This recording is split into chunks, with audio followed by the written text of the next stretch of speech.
Who's the man? Who is that? Oh, my goodness. So, Main Joe. Wow. Best intro ever. Best. Oh, thank you again for joining us at the Two Joes podcast. It's Labor Day weekend. Straight from Mojo Studio, live and direct. Mojo Studio. Main Joe set us all up. Mojo just sits here like a lump and talks. And we again have two special guests. And they've been with us before. And we told you. We I don't want to say warned. We forewarned you that this man can play the harmonica. And you just got a little taste of it right there. Just a taste. I'm only as good as the people accompanying me. Oh, yes, the backtrack, the Muzak. The Muzak. He's giving credit to the Muzak. What a humble man. No, you guys. No, I'm talking about you guys. Thank you. Main Joe, may I welcome back to Mojo Studio. This is our friend HarpJoe, my friend and neighbor HarpJoe, and his lovely wife. I forget what we had.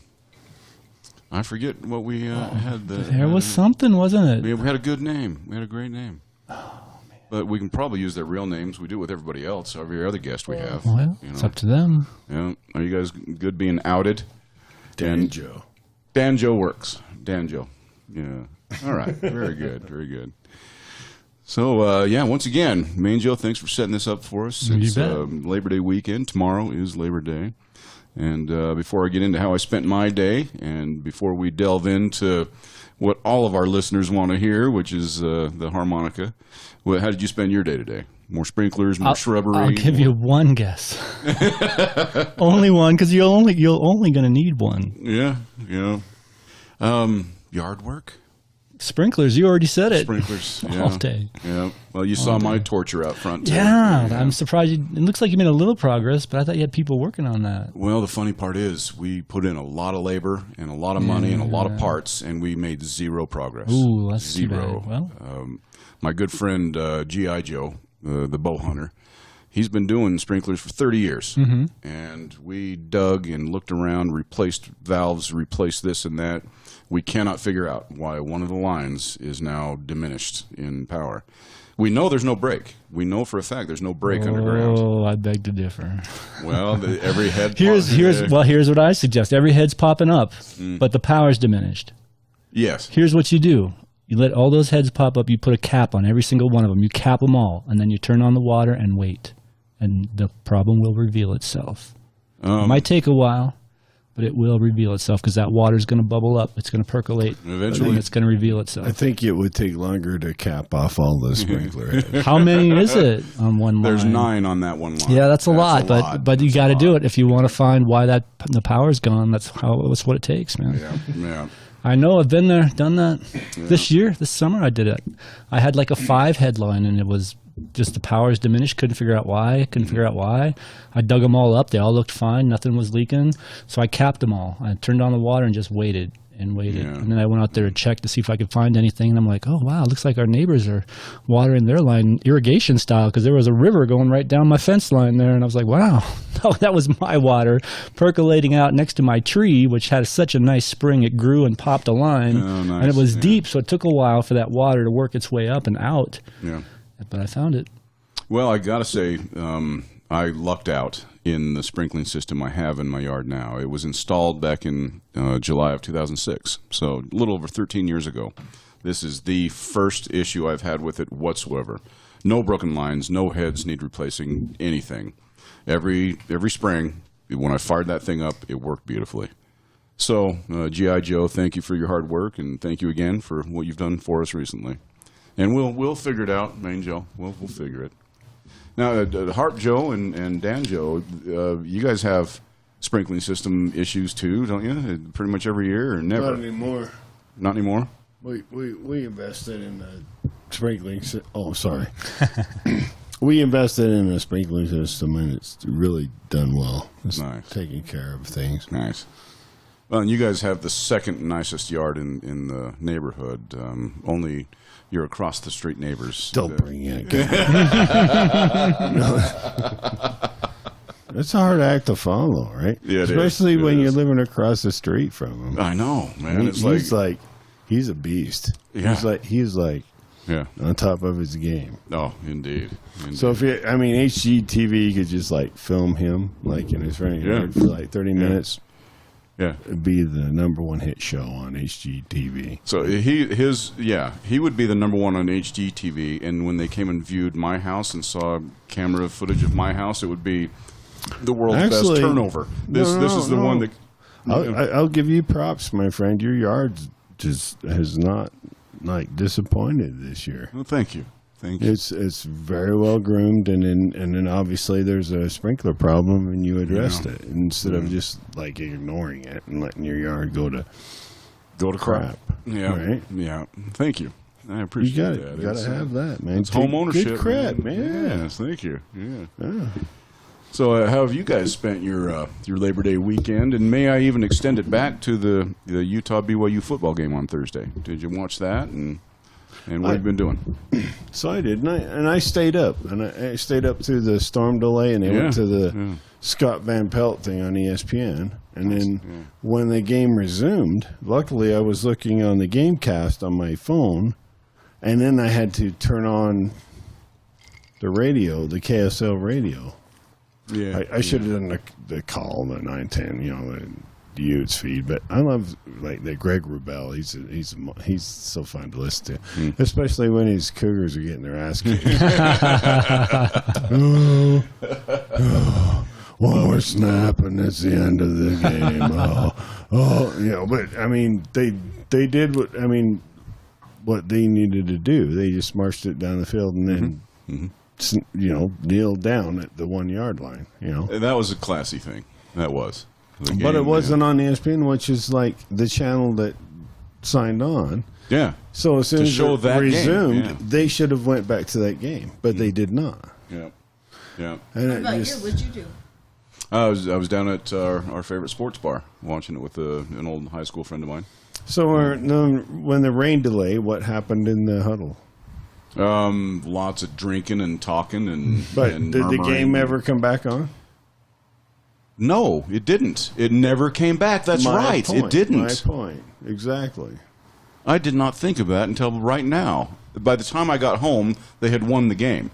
It was over, 30-12. All right. But when that rain delay hit, they never showed down another. The field and they got to the 1 yard line and they kneeled and timed it out. But I wouldn't have known that watching ESPN because Scott Van Pelt was doing his Sports Center stuff, and that's more important than us little lowlifes in the Rocky Mountain area. Yeah, that's right. Who actually has a Pac-12 team that's going to like go to the frickin'. Gonna do some damage. We're going to go to the playoffs. Yep. We're going to go. The Utes are going to go to the playoffs this year. Whittingham for Heisman, right? No, wait a second. When you're talking college football and you're talking playoffs, you're talking bowl games, right? No, there's a playoff. There's a playoff now. Yeah. Oh man, I'm so out of touch. 14 playoffs. Just ignore me. And they could do it. They could very easily do it.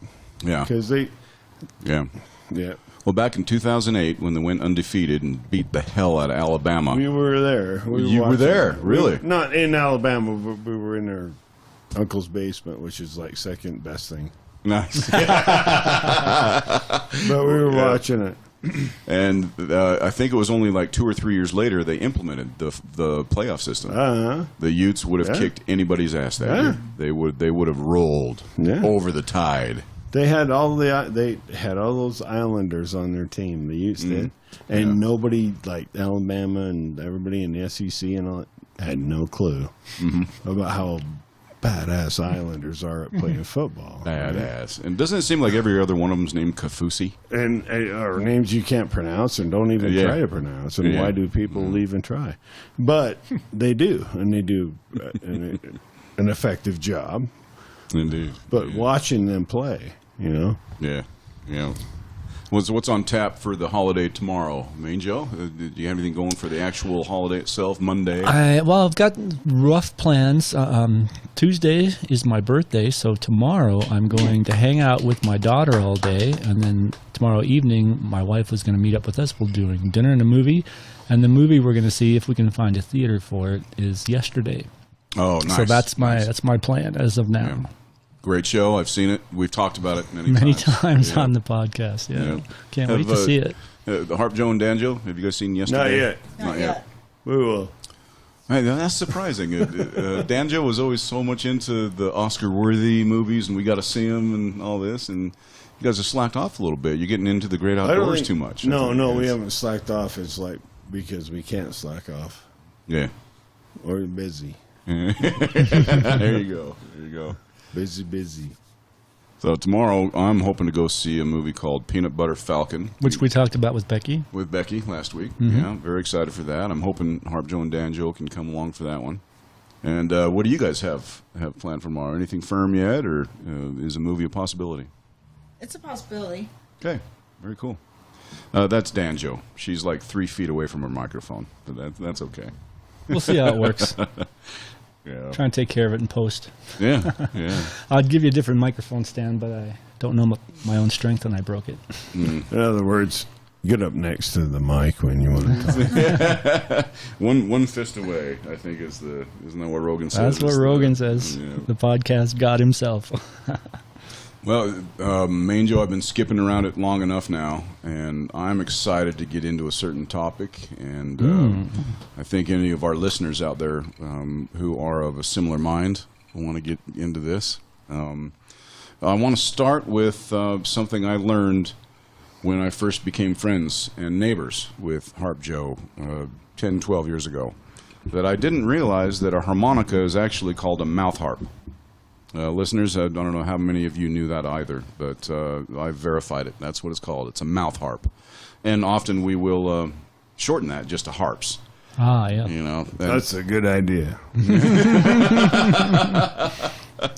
The mouth is kind of obvious, I think. Because when you call it mouth harp, it has like slightly sexual reference to it. Oh, well, that And adds to that's things. not, I mean, there's times obviously when that's a good thing, but for the most part, it's not. It's like, Yeah. Well, I do remember one time, like 5, 6 years ago, that I had a jam session in the basement, and you had your harps, and I kept referring to them as the harps. And boy, I'll help you play your harp, and I'm going to do this song, and you can play your harp along with me. And some guest, I won't say who it was, but said, "Wait a minute, he brought a harp."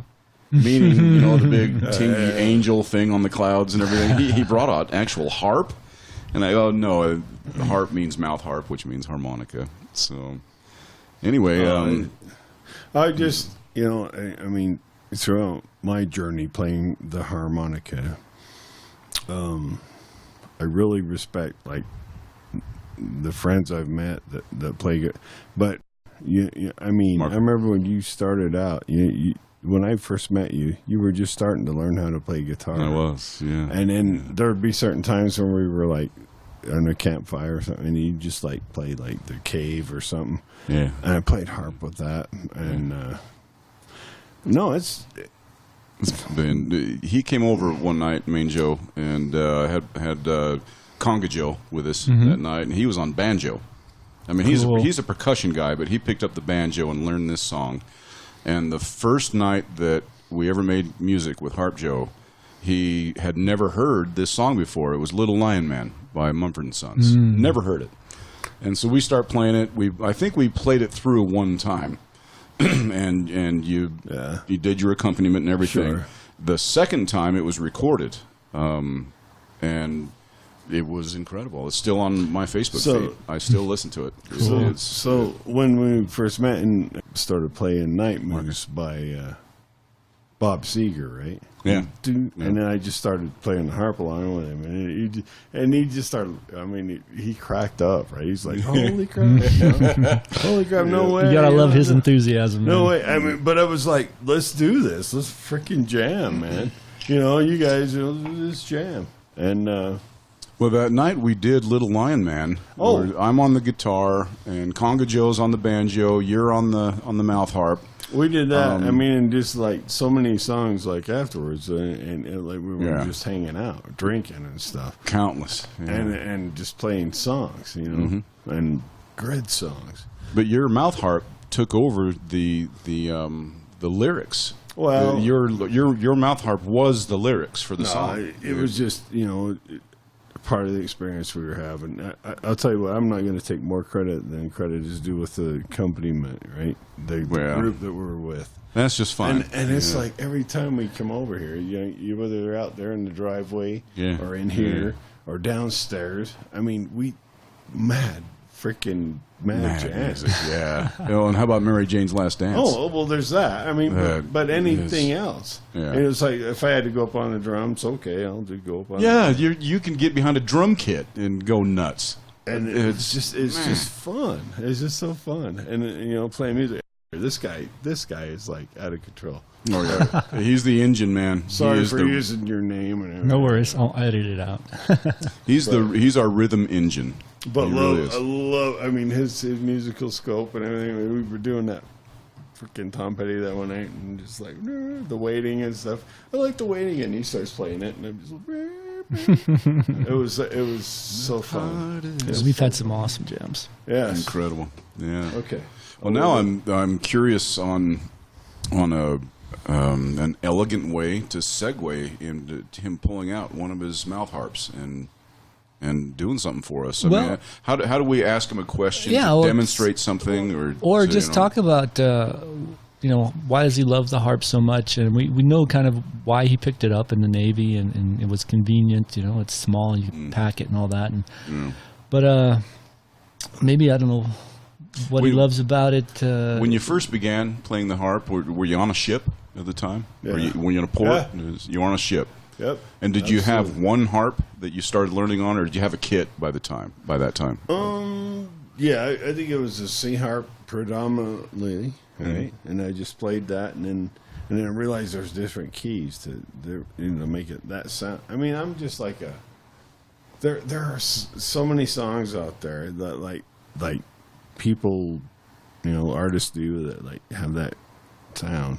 Yeah. And I'll bust my harp out, and then I'm like playing along, and I'm going, you know what? That person needs a harmonica player. Yeah. So if things get rough, I'm gonna email Miranda Lambert. Maria, you just. I'm gonna tell her that she needs a harmonica player, because I can play. I can play. You know what I mean? If I could start. If I might beg to ask you a favor, please turn me down. Okay. So pull out any key you want. I don't know what it is, but play a specific song that every listener to the podcast would know. Be it Happy Birthday to You or...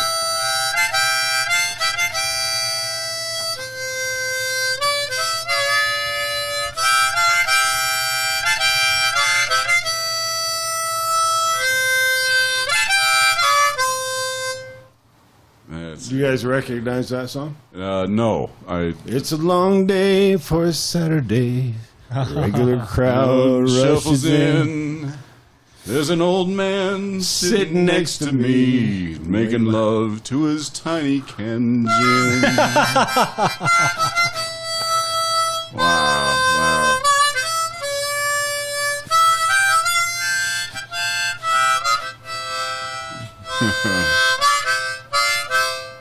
I mean, there's some Billy Joel for you, listeners, and a little example, right? Yeah. And when we do a live show, tickets are only going to be $8. So you're used to accompanying, though. Have you done lead like a Popper? No. I mean, that's a guy. Like, if anybody brings me up next to him, I'll go. Yep, he's got me all day long. Bow down, gotcha. Yeah, no way. Yeah, there we go. Sorry. So stretch that out if we need to. Could you do? So that was Piano Man. Yeah. How about like Mary Had a Little Lamb or Happy Birthday or something like that? And what key would that be in? What harp would you grab? Does it matter? It'd be the C harmonicas, like what everybody learns on, right? Okay. So you just like.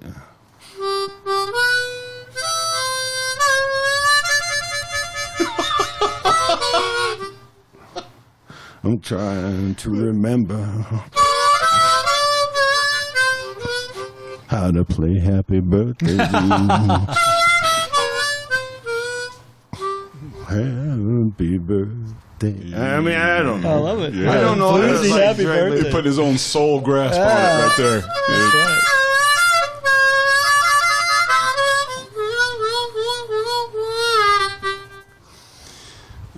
listeners. So that's all I can do. I'm sorry. I don't know how to play a song by myself. Yeah. They're just accompany people. Do my thing. You're one of those that when you hear music, you can augment it. You can input to it and make it better. And that's why all those people need a harmonica player. Yes. I'm up for hire. Buy me out of my contract right now, and I will play. And I swear, it'll be amazing. Oh, it will. It would. I would be great live, right? Oh, don't you guys think? Oh, I mean, sure. would be. I've seen it dozens of times. Yeah, it's. It's such a great song, and he was playing that one night. Oh my hell! Anyway, so don't get me started. Well, I'm starting. DanJoe, I think we're kind of teasing our audience a little bit right now. They've heard a couple samples that are golden. Do we whip out our stringed instruments and maybe do a song, a 2-minute song, and just say, listen to this harp, listen to this mouth harp. My only concern would be, are the stringed instruments in tune? Well, we can handle that during a chill. So should we wrap it up this session and chill and tune them up? I don't and think come we're quite back? done yet. Oh, okay. Because, yeah, we got more to discuss. Sure. I would love to at least one time hear DanJoe's voice. Just, how you been doing? How's life been going? How's things in the neighborhood? Oh, okay. Yeah, we're good there then. We're good. Well, now it's all on me. I heard a great joke the other day. She's got one. Yes. I have a has joke good for you. Here we go. She's got one. What did the drummer name his twin girls? I don't know. Anna 1, Anna 2. That was good. I like that one. I'm stealing that one. Thank you. That was That great. was so good. Thank you for joining. Thank you for contributing. That was great. And DanJoe, I don't know what it is that when we have female guests on the podcast, their voices are just so much more pleasant, so much more. Becky last week. I don't know. And DanJoe, and is that it? Is that all the females we've had? I think so. Yeah, maybe. Yeah. I don't know if you can count Jelly Bean. Awesome. Oh, Jelly Bean, of course. We had Jelly Bean. She never mic'd up, I don't think, though. No, she didn't. She was just You're right. doing the peanut You're gallery right. stuff. Yeah. But,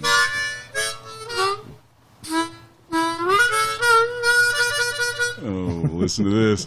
Now, is that just improvising blues or something like that, or?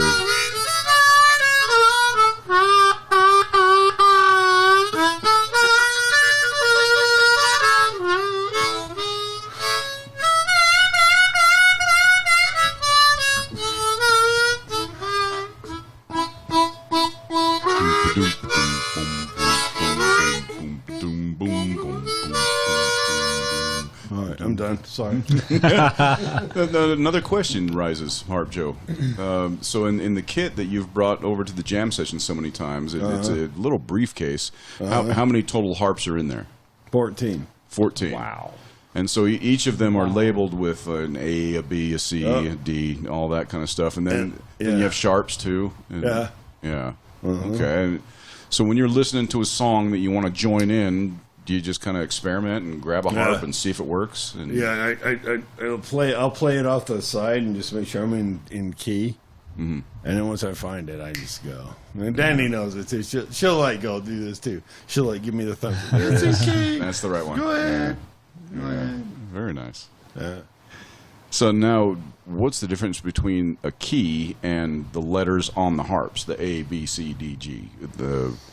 I've heard you and DanJoe talk about key and cross harp and all that, and I just don't know need what to that know means. I just need to know what the major key is, so that I have Major the cross, key, major so key. that I have the cross diatonic key. So you have the cross harp chart I memorized, wish I knew what essentially. that means. Pretty much. And well, no, and on most of my harmonicas, it's already written on the other side. But So yeah. So, So- but I mean, you've got like harmonicas in there, like it's an A minor harp, right? well, that one and that one actually has saved my ass for like years, because it's one that on a minor harp for some reason, no matter what minor key it is, you can mess around, right? Interesting. And just like, pull it stronger or something and still be in key and stuff and still play along, right? You know what I mean? I mean, it's like, Yeah.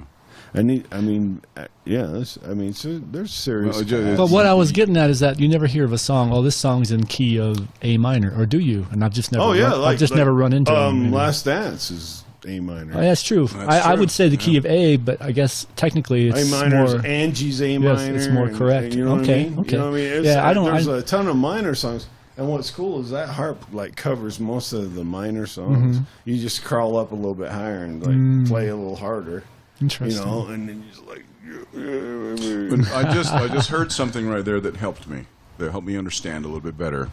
DanJoe, you and I have played Mary Jane's Last Dance for a long time Better now. part of 2 years. And that one starts with an A minor, Yes. A minor It's the hammer. predominant chord. Now, is that like a rule of thumb, how you pick a mouth harp? Yeah, Is I mean, the Yeah, chord the it very starts with. yeah, the very chord it first starts chord it with. starts with, the verse Yeah. anyway, would be the Yeah. key it's in, essentially. That's Okay. at least that's That where I go helps. I by. mean, That like helps. taking it to the streets by the Doobie Brothers or Long Train Running or whatever. That's an E, right? And I mean, there's just like tons of songs I already know that like that's that chord, and I'm just gonna play, Yeah. Yeah. And I get nuts, and people go, "God damn!" They do, and I But- do that every time.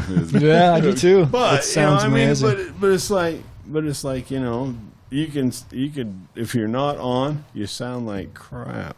Yeah, And yeah. they're like, and then it's like you're an annoyance, right? So it's a balance. You got Oh, you got to know, absolutely. like, and so like I'll sometimes like if we're out somewhere when we and I got my harp with me, I'll do. He'll help me out because she can hear it. She'll go, "That's it. That's good. That's Oh, you're in- she's got you're in him. tune." She's got a an good ear. And She's then got I an ear. go, Yeah. bam, and then bam, So may I ask you this then? Well, and I think I know the answer. If DanJoe and I whipped out our guitars right now and started playing Mary Jane's Last Dance, and you picked out a harp that you knew was not the right one, all our listeners could hear it, couldn't they? That they could. Oh yeah, and they you, know. You They play. know for a second. So if you picked out a D harp or an E or something, it would. they would. Yeah, it would, don't play that. Don't sound like crap. Okay. Yeah. Yeah, it does not work. And you have to be in key. You have to be in key with the song, Yeah. right? And it's a cross harp key. But I've just kind of learned and I try to like by ear do it, and then I go, I'm pretty good. I mean, I think 2 or 3 blows on different harps. I go, I got it. Yeah. Here we go. This is the right Here one. we go. Here we go. Yeah. Yeah. And all of your harps, I've noticed, are kind of short. They're only like 4 or 5 inches long or something. They're all like that. diatonic harps. I haven't learned to play the chromatic harp like Stevie Wonder does, who is the best harmonica player on the freaking planet. Better than Popper. Yeah. Yeah. Automatically. If you're Isn't She Lovely, or guess that's why they call it the Blues by Elton John. That's him on the harmonica.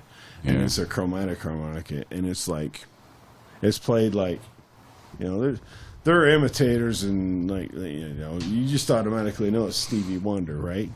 It's that guy. That guy plays a chromatic harmonica better than anyone. So That's I'm gonna look up some clips go ahead. on that because Give it a whirl. After our last visit, I looked up some Popper clips and I was blown away. Yeah, I was very good. blown out of my He is- shoes. He is amazing. I'm Yeah. not going to give that guy's like out of control. He's probably the best diatonic harmonica player of all time. But Stevie Wonder's the best chromatic player.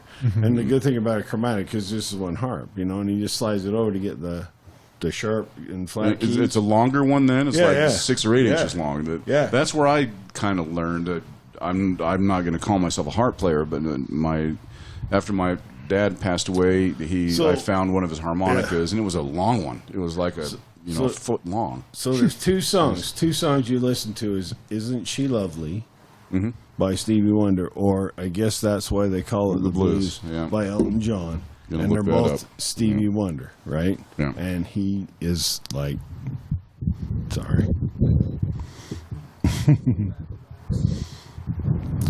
We're extending a microphone. Okay. Yeah. I'm just saying Oh, yeah, it's much better. best harmonica player of all time. Stevie Wonder. Yeah.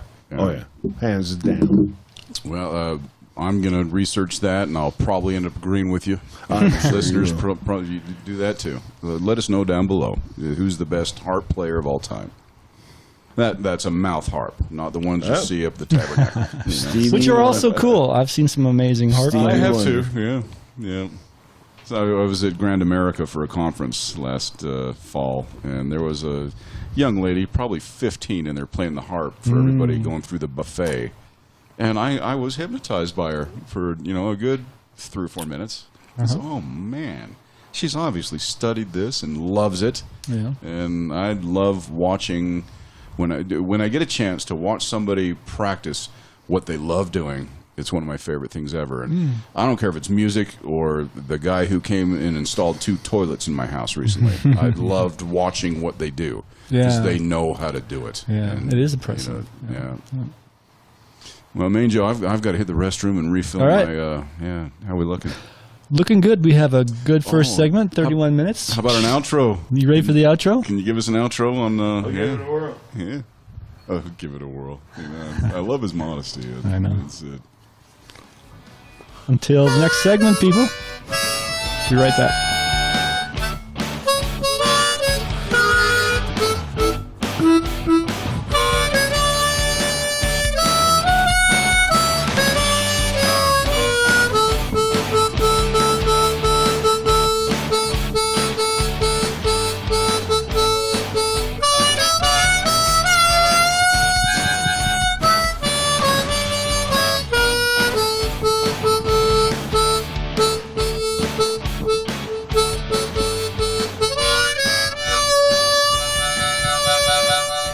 Thank you for joining the Two Harps podcast.